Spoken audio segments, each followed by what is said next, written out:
Oh, what's up, YouTube? How's it going? I'm back again for another random, don't know kind of video. Let's light this stogie before we start talking about my friend Dale.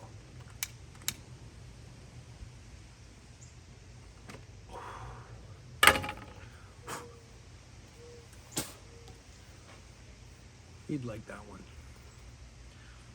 Anyways, my friend Dale. This is a much watched video for all you alcoholics out there, druggies, everything. You need to watch this. You need to learn from this.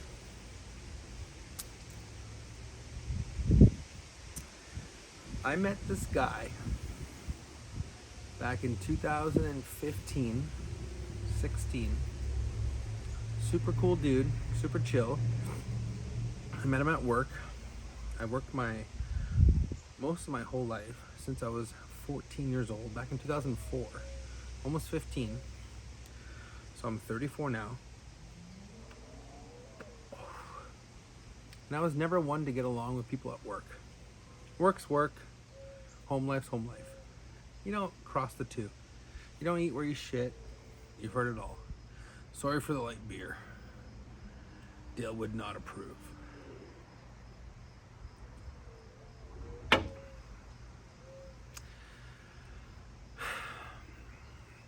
So I met this guy doing my job. He would help me. He would help me navigate, help me learn things. Doing garbage and recycling. I was new to the area of the town I live in. And, the guy was always there. We'd meet up. I'd talk to him. You could tell sometimes he didn't want to talk to me. I didn't know how to drive a big ass garbage truck. He'd talk to me. And we became buddies. Every time I saw him, I was like, oh, that's the guy that would talk to me and help me. So I got excited. I was like, oh, yay. He's a cool dude. Someone that will talk to me and teach me how to drive around this city and show me where the blue bins are and the garbage is, right? Oh, I've done this area. I'm not from here. I'm from up north. Oh. So we would hang out, chat a little bit before we go do our job. It was cool. And then over the years, it progressed. And I would, start to know him more. We meet up for lunch. We go out for lunch. This guy's like, what? Almost 14 years older than me. A lot older than me. Didn't matter. And you start to know each other, We'd go for my birthday. And then if I needed someone to talk to, he was there. We'd always shoot the shit. But not to skip ahead too much. How it started was, we were done work one day. Excuse me. And I'd ask him, I was like, hey, do you want to go grab a beer? And he was like, why don't you come over to my house? We'll play some pool. I got a pool table. I was like, well, fuck, that's cool. Like, who has a pool table, right? Massive ass pool table. He knows what it's called. Whatever. And, we'd shoot the shit, play some pool. And I started talking to him about my crappy relationship that I had with my baby mama. And, he was someone I could talk to. I'd have a couple beers, whatever. He's like, oh, here's my number. And I can't quite remember the first time we started talking. But he was someone I could talk to. I would be at work talking to him, blah, blah. And then eventually, we weren't hanging out as much as we were talking. So we were talking more on the phone than hanging out kind of thing. And then through my breakup with my baby mama, after 6 years of living with her, 9 years of living with her. 8 years. 7 years? Too many years. Not enough beers. We were talking. You know, there's certain things you just can't talk to your mom about, are your best buddies. You need to talk to close friends. And me living in a different city, he was someone I could talk to. So we'd shoot the shit, we'd talk, and you know, he was someone I could talk to about my breakup. And when I was going through my breakup, he was always there, vice versa, you know, and he was always there for me as I was there for him. I won't get into too much personal details, but he was just someone that picked up the phone. So when he didn't pick up the phone, I'd leave a little voicemail. Hey, dickhead. Where are you? Pick up your fucking phone. I know you're home. We'd have some drinks. We'd always have drinks. I'd come over. Lost my fucking wallet. One time I came to his house, my wallet dropped out of my pocket. I won't even get into it. I got it back with no money, of course. Who knows? Maybe Dale took it. But that sucked. All my cards were taken on the wallet, but I got it back. Gotten shit by his. He used to live in a big ass apartment building. You know, he didn't live the cleanest, but he had a lot of cool shit: jerseys, shoes, big collection, and you know, he was there for my downfall. And then I got a house, and I started upgrading and succeeding more in life and getting better jobs. And then all of a sudden, his life took a turn.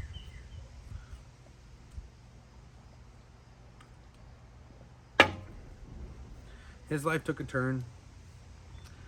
How do I say this without being too personal? I mean, I guess no one knows who this person is. But he ended up moving in with a woman from the internet. And this is me already established in my house, you know. He got fired at the job we were working at together for reasons I won't name. And he was happy living with another woman, and I told him, well, don't do what I did, because, you know, shit's gonna hit the fan, right? Who knows? You know, she had kids, and he's a boozer.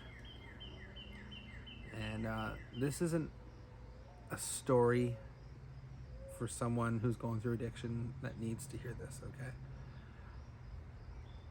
I love my buddy. I think Dale's a really cool dude. He is a really nice guy when he's sober. I could shoot the shit with him at work, but then I'd go to his house and he's a totally different guy. And it's like, I was blown away. I was like, okay, I'll come over for a couple of drinks. And then I stopped going to his house because, like, he was just a different person. He liked to drink a lot. You know, the vodka, hard shit, whatever, you know. I'm not getting into his personal life. It's no one's business. Mental health, addiction, you know, we're all human. We all suffer. We all do good, we all do bad, and it's how we cope through life. It's how we get through life, right? Some smoke weed, some do drugs. Well, weed, drug, whatever. Some eat the grass. Some work out. You know, when you're sad, depressed, work out. Fucking go punch a punching bag. Go hit your boss. I mean, go to the beach. Go check out women. How we cope through our life day by day is really important, how we get through life. But this is a life lesson story. Dale's bragging me about living with his old lady, and then all of a sudden, you know, a year goes by, that fails. He's bragging me about living in a nice house, lives out of town. Oh, this is great. I love it. I'm like, okay. Then she steals from him, steals a bunch of his money.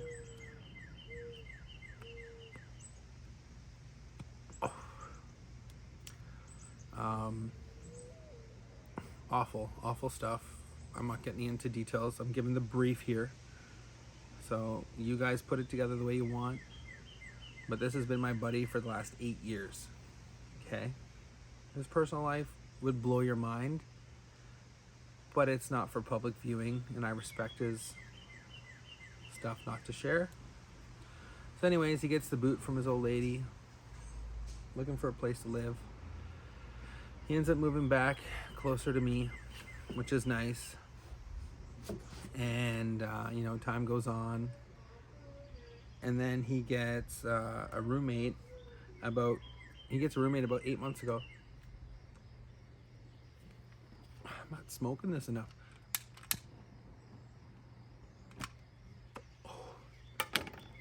He gets a roommate 2022 of August, so we're speeding up time here. He's doing good in his life. About 2021, I go to his campground. He's got a golf cart. We're partying at his resort because he got kicked out of his old ladies. She stole a bunch of money from him. We're partying at his golf resort. Not golf resort, sorry, his little community where he parks his trailer. He gets kicked out of his trailer. Poor bastard. And, you know, he sells his trailer, brings it to his new apartment. He's on my route once a week, so I go visit him. We talk, drinking all the time. You know, he's getting too drunk. He's getting depressed. Talking to me about can't get chicks. No girls want him. You know, we're just talking shit. And I'm trying to give him advice. We talk, you know, once or twice a week. He's calling me more. He's calling me at work. Can't hold a job. He's drinking more.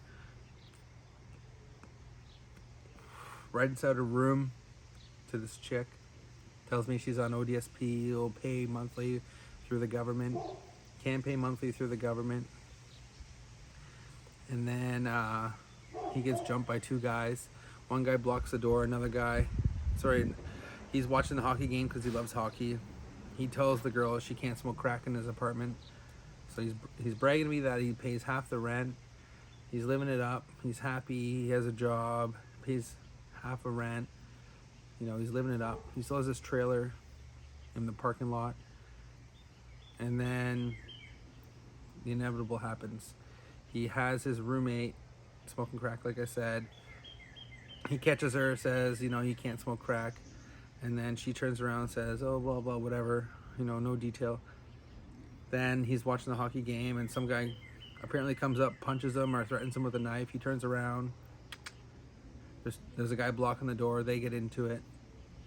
He attacks the one, knocks out the one guy. My buddy runs down the hallway, trying not to, you know, trying to alert people. No one's answering the door. He's yelling for his life. The guy's trying to stab him, attack him. And, you know, my buddy is scared for his life. That traumatizes him amongst the other traumas that he's gone through. And, yeah, the worst for the worst. He's calling me, telling me, you know, I need, you know, emotional, mental health support. I'm there for him. We have deep death talks, personal stuff I'm not getting into. I respect his friendship.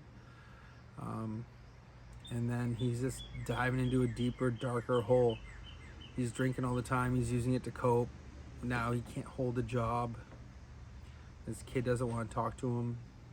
He's calling me constantly. He's calling me at 10 o'clock at night when I got to work in the morning. And I work for 6:30 in the morning. And he knows that because he used to work with me before they let him go.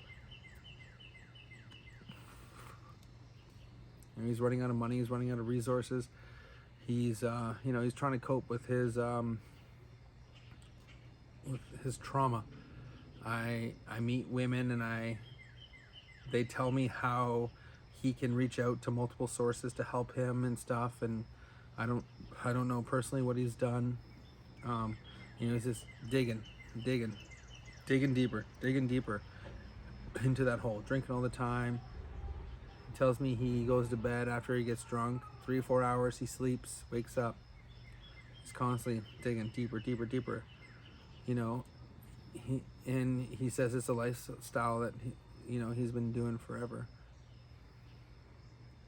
And you know, you love the guy. You don't want to see him do bad. You want to see him do good. You respect him as a human. But the second he calls you and you know he's a little bit sober versus drunk, you talk to him 2, 3, 4 hours to make time pass by. You think to yourself, oh, I'm getting paid to talk to this guy. You know, it's become the same old cycle over and over and over again. He's repeating himself. It's getting worse. It's getting bad. You know, he's forgetting things. You tell him stuff, and he's drinking every day, all day long. 3-4 hours, he goes a nap, and then you realize the pattern that he's calling you is the days he gets paid from unemployment or whatever he's getting money, however, whatever he's doing with his life. And you just see a slow decline of an alcoholic going down, down, down, down, down. You talk to your family, you talk to your friends. I talk to my old lady. I talk to everybody. How can we fix this? How can we do good? I want the old Dale back. I want to see him do good. When I met him 8 years ago, when I seen him helping me, and now the ties are turned and I'm helping him, and I don't want to see him fail. I don't want him to commit the ultimate sin.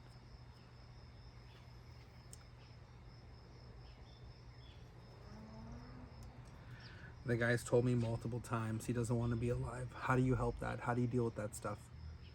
You ask yourself, what can I do? What can I do? I'm drunk in the moment. I'm happy in the moment. This guy, is he really happy? Is he really, really happy? Is he truly happy, or is he sad? What do you do? How do you help someone like that doesn't want to be helped? Do you watch his ultimate demise? His family leaves him. His kid doesn't want to talk to him no more. You and 2 other friends is all he has left. What do you do? You ask your old boss, can he have his job back? The boss says no. I will never hire him back again. Could not ever. What do you do? You're automatically stuck in this demise. You block his number, then you unblock his number, then you talk to him again, and then he calls you at 2 o'clock in the morning, and then he randomly messages you at 3 or 4 o'clock in the morning. You put your phone on Do Not Disturb, but you can't turn off your phone because you have an alarm to wake up to go to work. This has been my life for the last 4 years. And I always answer the phone 99% of the time, no matter who I'm with. Because that's my friend Dale. I don't know if it's going to be the last time I'm ever going to talk to him, or it's going to be one of the final times I'm going to talk to him. You don't know. Because mental health and addiction are one and the same. Be there for your friends. There's only so much help you can give somebody. But you know what? One day, I will be burying my friend. I know I will. And this is a wake-up call to me to learn from this. We are not put on this earth not to learn, not to grow. There's no way that nothing just randomly happens. Everything happens for a reason. Now my friend's facing eviction. He hasn't paid his rent in 6 months. He thinks it's funny because his addiction is better than paying rent. And as he tells me, oh, the sheriff won't evict me for another 2 months. I'm good. They're so backed up. His addiction has gotten so bad that he thinks that's normal. Normal to him now, because he can't hold a job and his unemployment ran out, or he was unemployed and he was traumatized by that person attacking him in his house. The unnormal became normal. And that's what a lot of people need to learn. Unnormal is not normal. Unnormal is something that needs to be addressed. Talk to someone, get help. My friend will be homeless in less than 2 months. Living in a trailer, begging on my front door, asking his family for help. He will be homeless. He can't hold a job. He can't pay money. He has shit credit. He's running out of money. He applied for welfare and he thinks it's a joke. It's not a joke.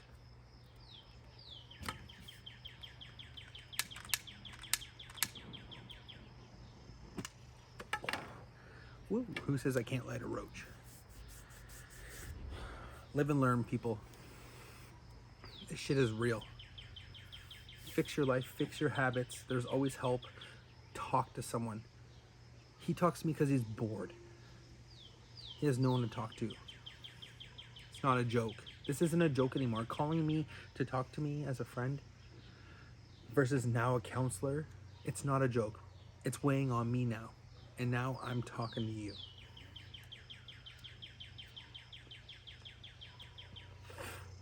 There is help out there.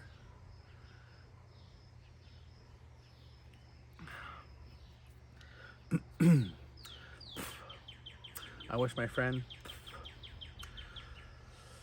my old work buddy, one of the only buddies I've ever liked, ever working at a job, the best of luck that I can give somebody. I truly hope he gets the help he deserves. I know all the background to his life and what happened to him. If I told you, you'd be puking right now and YouTube wouldn't be uploading this video. But you know what? We all deal with trauma differently. So the next time you see someone walking down the street with a bottle in their hand, you know what? The bums never bug me, ever. I've done garbage and recycling for 8 years. The homeless people don't even look at me. They don't even talk to me. They're ashamed of what they are. Don't make them feel any worse than what they are, okay? I will break down and cry if I see my friend begging for money.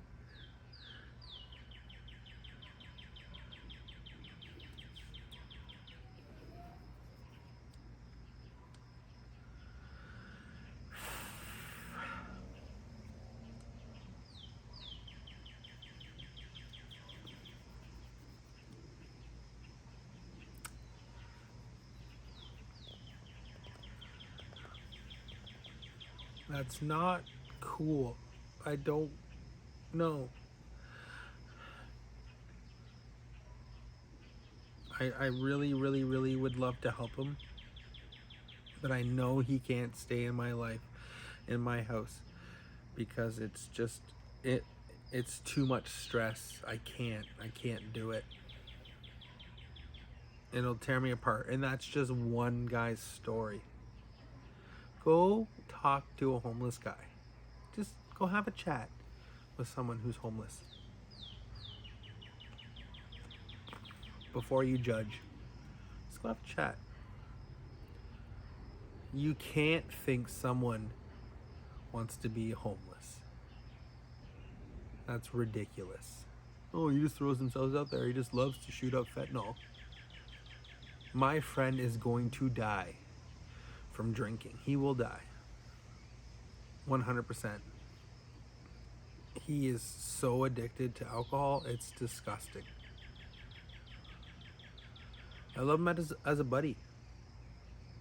He's not a stupid motherfucker. We get into fights a lot because I can't handle how drunk he gets.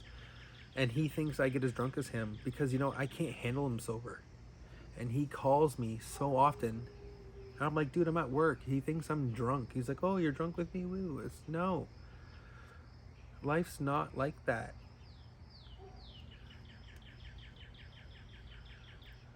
You know, fix your life. Live it good. It's not, you know, it's trauma. Don't get drunk. It's like it penalizes yourself. Live a good life. And now he looks at me as a mentor when 4 years ago I was looking at him as a mentor, someone to look up to. It's crazy how life turns around. So let's hope my friend Dale is someone I never ever have to see begging for money on the streets.